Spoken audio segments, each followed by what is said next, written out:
नमस्कार। हंसध्वनि प्रोडक्शंस में आप सभी का हार्दिक स्वागत। मैं डॉक्टर सुवर्णा वाड आप सभी को हृदय से नमन करती हूँ। शास्त्रीय संगीत का सामान्य ज्ञान, इस शीर्षक से मैंने पिछले कुछ गुरुवार आपसे बातचीत की। उसमें मैंने शास्त्रीय संगीत के बिल्कुल बेसिक जो बातें होती हैं वो आपको समझाने की कोशिश की। इसका उद्देश्य भी मैंने आपको बताया था पहले ही वीडियो में कि जिनको संगीत में, शास्त्रीय संगीत में गहन रुचि है, लेकिन वो कहते हैं कि हमें शास्त्रीय संगीत समझ में नहीं आता, तो उनके लिए ये वीडियोस एक्चुअली मैंने बनाए थे। उसमें मैंने नाद, स्वर, सप्तक, ठाठ, राग, ताल, बंदिश, नोटेशन, ऐसी बहुत सारी बातों के बारे में बातचीत की। आज इसकी ये अंतिम कड़ी मैं मान रही हूँ, या अंतिम भाग कहिए उसको। आज मैं आपको ख्याल गायन क्या होता है, बड़ा ख्याल, छोटा ख्याल क्या होता है, और उसका प्रस्तुतिकरण कैसे होता है, उसको कैसे सुनना होता है, ये आपको समझाऊंगी। और मैं आशा करती हूँ कि शायद इस वीडियो के बाद आप और ध्यान से ख्याल गायन सुनेंगे और आपको उसमें ज़्यादा आनंद मिलेगा। ख्याल गायन में दो ख्याल गाए जाते हैं, बड़ा ख्याल, छोटा ख्याल। ये फिर बोलचाल की भाषा है, बड़ा छोटा। बड़ा ख्याल मतलब विलंबित ख्याल, छोटा ख्याल मतलब द्रुत ख्याल। अब ये जो शब्द आ रहे हैं, विलंबित, द्रुत, ये मैंने सभी आपको पिछले वीडियोस में समझाए हैं। विलंबित मतलब धीमी गति, द्रुत मतलब तेज गति। तो ख्याल गायन जो होता है, जब कोई कलाकार किसी महफिल में ख्याल प्रस्तुत करने के लिए बैठता है, उसमें राग प्रस्तुतिकरण होता है। राग संगीत जो है, राग का जो प्रस्तुतिकरण है, वो उसका ख्याल गायन एक उसका तरीका है, एक पद्धति है। राग संगीत को प्रस्तुत करने की दो पद्धतियां हैं, ख्याल गायन और ध्रुपद गायन। तो मैं आपको ख्याल गायन के बारे में बता रही हूँ। तो जब कोई कलाकार राग प्रस्तुत करने के लिए किसी महफिल में बैठता है, तो मुख्य कलाकार बीच में होता है, उसके आसपास तबला वादक और हारमोनियम वादक, कभी कभी सारंगी वादक भी होता है। और उस कलाकार जो होता है वो हाथ में तानपुरा लिए होता है, उसको तानपुरा कहते हैं। बहुत से लोग, उनको पता नहीं होता तो उसको कहते हैं सितार अच्छा बज रहा था। तो सितार बहुत अलग वाद्य है और शास्त्रीय संगीत के प्रस्तुतिकरण में तानपुरा होता है, कलाकार के हाथ में होता है वो। और आजकल बहुत बार ऐसा भी होता है कि अब इलेक्ट्रॉनिक यंत्र आ गए हैं, इसलिए इलेक्ट्रॉनिक तानपुरा बजता है और फिर भी कलाकार अपने पीछे अपने शिष्यों को तानपुरा मैनुअल लेके बिठाते हैं, क्योंकि मैनुअल की बात ही अलग होती है, उसकी आवाज़ बहुत मधुर होती है, उसमें संवाद खूब अच्छा होता है। पर आज वर्तमान काल में इलेक्ट्रॉनिक यंत्र भी बहुत अच्छे आ गए हैं। जो मैनुअल तानपुरा होता है, उसके 4 तारें होती हैं। उसकी पहली तार जो होती है वो पंचम या मध्यम में मिली होती है। बीच की जो 2 तारें होती हैं वो ऊपर के षडज में मिली होती हैं, और नीचे की तार जो होती है वो मध्य षडज में मिली होती है। इस प्रकार तानपुरा होता है। और तबला भी जो होता है वो भी तानपुरे के साथ उस कलाकार का जो स्वर होता है उसके साथ मिला हुआ होता है। तो जब ख्याल गायन शुरू होता है, प्रस्तुतिकरण उसका, तो सबसे शुरुआत में, प्रारंभ में कलाकार 1-2 मिनट के लिए, और वो 2 मिनट 5 भी हो सकते हैं, 10 भी हो सकते हैं, उस कलाकार की इच्छा अनुसार पहले उस राग का थोड़ा सा स्वर विस्तार करता है। स्वर विस्तार करने के पश्चात वो अपनी बंदिश शुरू करता है। बंदिश के जो बोल होते हैं उसमें एक सम होती है, सम का अर्थ भी मैंने आपको बताया था, ताल की पहली मात्रा। तो वो जो पहली मात्रा होती है वहाँ से तबले की शुरुआत होती है और फिर तबला और जो मुख्य कलाकार होता है उसकी बंदिश, इस प्रकार वो गायन शुरू होता है। तो बंदिश भी मैंने आपको बताया था कि ख्याल की बंदिश, एक ख्याल मतलब एक छोटी सी गीत रचना जिसकी जो स्थाई होती है वो 1 या 2 या 3 पंक्तियों की भी हो सकती है। वैसे ही उसका अंतरा भी 1, 2, 3 पंक्तियों का हो सकता है। वर्तमान काल में एक ही आवर्तन में बहुत सारे कलाकार एक ही आवर्तन में उसको स्थाई को गाते हैं। राग गायन प्रस्तुतिकरण में स्वर विस्तार हो गया, उसके बाद बंदिश के पूरे बोल गाकर पूरा आवर्तन लेकर पुनः सम पर कलाकार आता है। उसके पश्चात वो अंतरा गाता है और वो भी पूरा होने के बाद फिर से स्थाई के सम पर आता है और फिर आगे की प्रक्रिया शुरू होती है। और ये अनिवार्य नहीं है कि पहले स्थाई गाकर फिर अंतरा गाकर फिर आलाप शुरू करना, ये कोई अनिवार्य चीज़ नहीं है। हर कलाकार अपने अपने प्रशिक्षण के अनुसार, अपने अपने घराने के अनुसार उनको प्रस्तुत करने का तरीका उनका अपना अलग अलग होता है। विलंबित ख्याल में राग का विस्तार होता है। जैसे मैंने आपको पहले ही वीडियो में बताया था कि काफ़ी लोग ऐसा बोलते हैं कि आप क्या आऊ करते रहते हो, समझ में नहीं आता, या एक ही शब्द को बार बार रिपीट करते हो, उसमें क्या मज़ा आता है, समझ में नहीं आता। वो ही मैं आपको इसमें बताना चाह रही हूँ कि आऊ जो होता है वो आलापी होती है। मतलब एक राग जो होता है, स्वर तो साथ ही हैं, हर एक राग में अलग अलग स्वरों का प्रयोग होता है, किसी में कोमल, किसी में तीव्र, किसी में शुद्ध, जो भी होता है उनकी जाति के अनुसार। जाति मैंने आपको बताया है।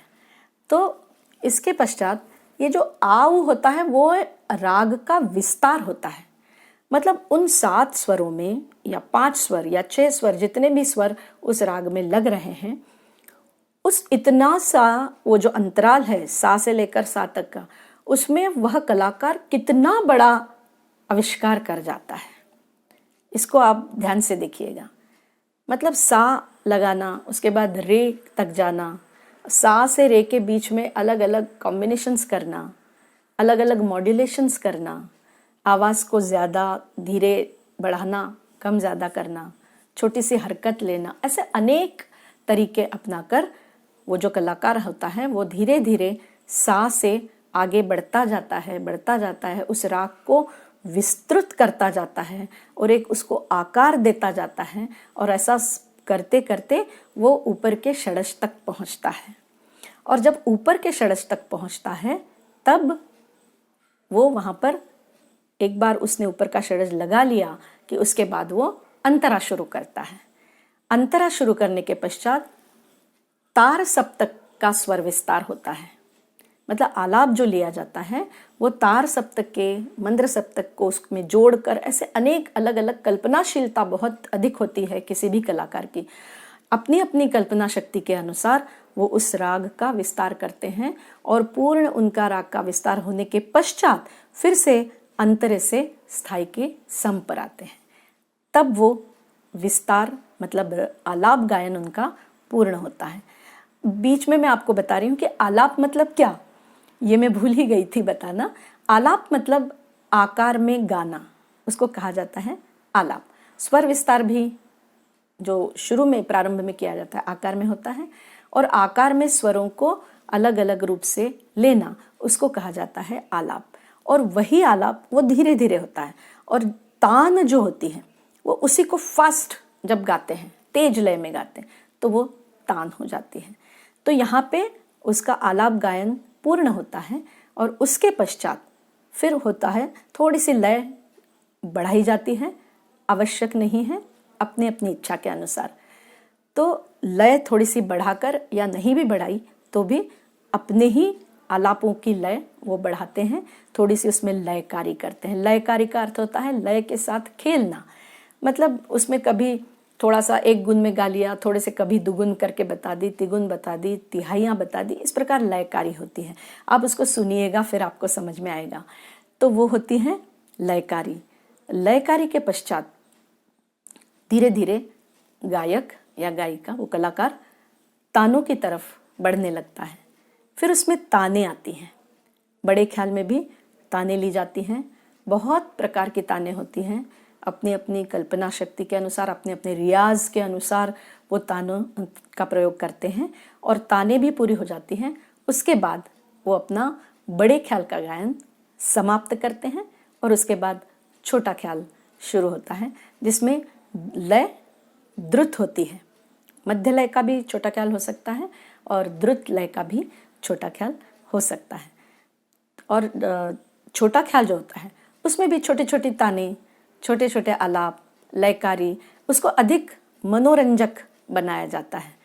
बड़ा ख्याल जो होता है वो गंभीर होता है, उसमें स्वर विस्तार, आलाप, उसमें विस्तृत एक दर्शन होता है राग का।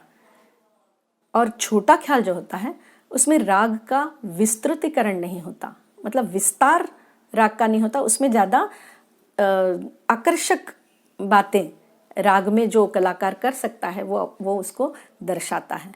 और फिर उसमें भी ताने ली जाती हैं और उसके पश्चात राग वहाँ पर समाप्त किया जाता है। तो इस प्रकार ख्याल गायन प्रस्तुत किया जाता है। मैं आपको थोड़ा सा बड़ा ख्याल कैसे, मतलब विलंबित लय कैसे होती है, उसको कितना धीमे गाया जाता है और फिर छोटे ख्याल को किस प्रकार गाया जाता है, थोड़ा सा बता देती हूँ। चूँकि वर्षा ऋतु का मौसम है, इसलिए राग मियाँ मल्हार को उदाहरण के स्वरूप ले रही हूँ। तो सर्वप्रथम महफिल में कलाकार जब गाने बैठता है तो उसका स्वर विस्तार होता है।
इतना ही स्वर विस्तार।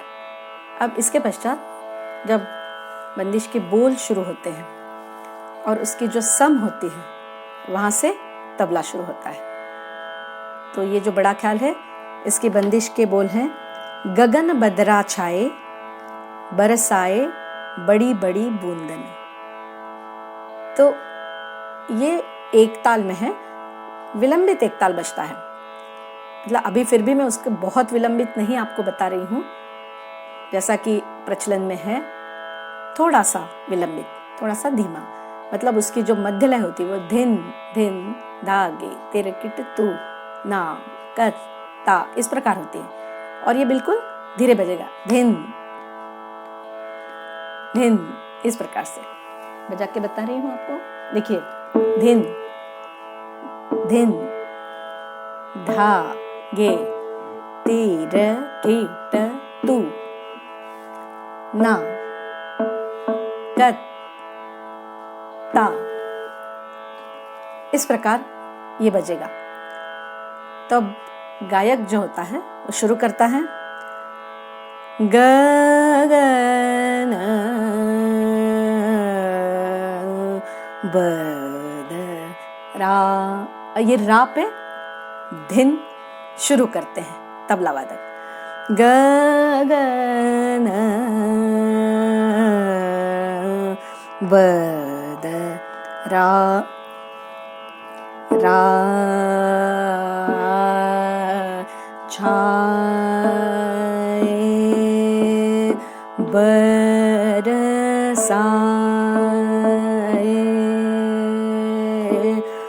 बड़ी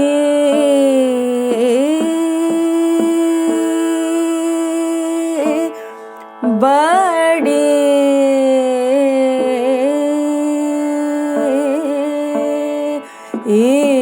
बूंद न गगन बदरा छाए। इस प्रकार इसका बड़ा ख्याल संपूर्ण गाया जाता है। फिर शुरू होती है आलापी, मतलब रागों के स्वरों के आलाप आकार में। बदरा छा। अब गाना भी होता है और अलर्ट भी रहना पड़ता है। ताल इधर बज रही है, उसको सुनना है। गगन बदरा, इस प्रकार कत्ता कहाँ आ रहा है वो देखना होता है और उसके पश्चात मुखड़ा लेना होता है। मुखड़ा मतलब जो बंदिश होती है उसके शुरू के बोल। गगन बदरा चाहे तो गगन बदरा, ये मुखड़ा है। गगन बदरा इस प्रकार भी लिया जा सकता है। वो फिर अपने हिसाब से उसको कलाकार मुखड़ा लेता है। वो फिर जैसा कि पुस्तक में लिखा है वैसा 4 मात्रा का भी हो सकता है, 1 मात्रा का भी हो सकता है, 2 मात्रा का भी हो सकता है। अपने हिसाब से उसको लिया जाता है। आलाप जो होते हैं वो इस ताल में ही करना होते हैं, कहीं से भी उसको शुरू किया जा सकता है। ये समाई आ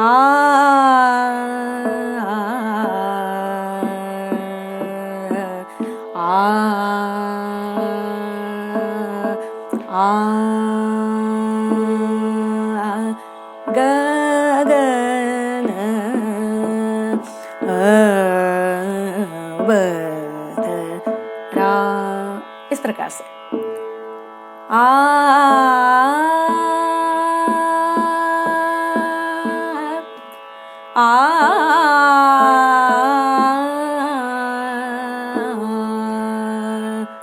गगन बदरा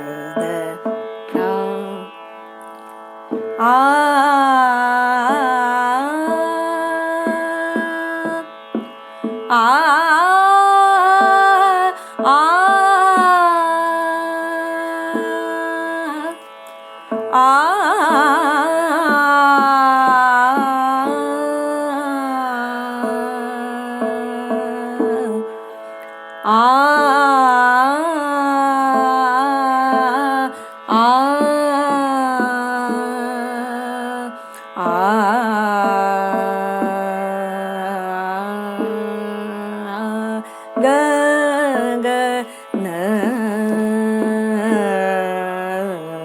बदरा। अब इसी को जो आप कहते हैं ना कि एक एक शब्द को बार बार रिपीट करते हैं, तो ऐसा नहीं होता। शब्दों का केवल आधार होता है। गा तो वो स्वरों को ही रहते हैं, राग की प्रस्तुति होती है। स्वरों का आधार लेके उसको अलग अलग तरीके से गाया जाता है। बदरा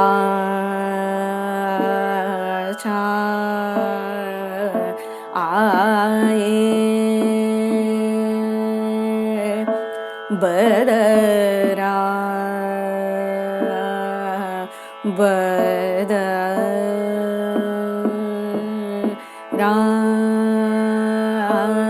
बदरा, इस प्रकार से बदरा छा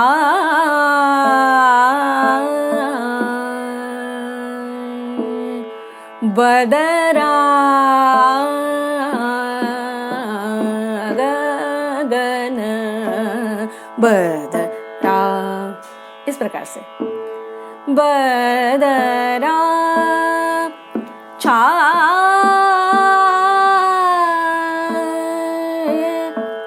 बदरा छा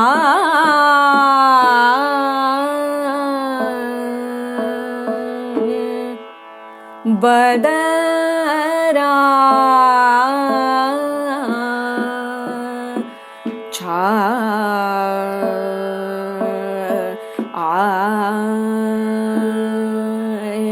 गगन बदरा,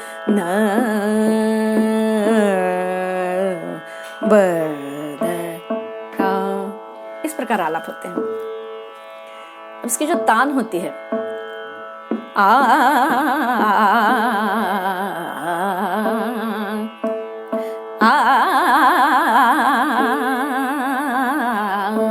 बगन बदरा, इसको तान कहते हैं। आ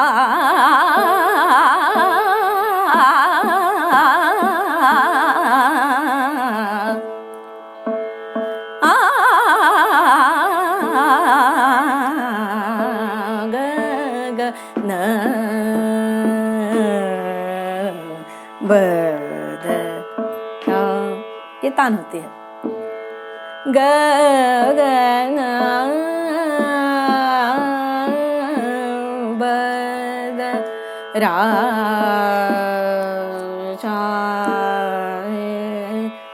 ये बोल आलाप होते हैं। म प ग म रे प, ये स्वर आलाप है।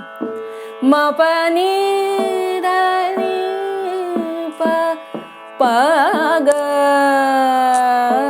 म रे सा ग ग न बदरा, इस प्रकार से। तो ये होता है बड़ा ख्याल। अब छोटा ख्याल जो होता है वो फिर द्रुत लय में चलता है। वो बहुत बार मैंने आपको आश्रय रागों में आपको गा के बताया है, इसलिए अब इस वीडियो को मैं यही समाप्त करती हूँ। और इसके साथ ही सामान्य ज्ञान, शास्त्रीय संगीत का सामान्य ज्ञान, इस शीर्षक से मैंने जो ये कुछ कड़ियाँ आपको सुनाई, आपको समझाई, वो मैं आशा करती हूँ कि आपको वो अच्छी तरह से समझ में आ गया होगा। और अब शायद आप शास्त्रीय संगीत का आनंद अधिक से अधिक ले सकेंगे। धन्यवाद।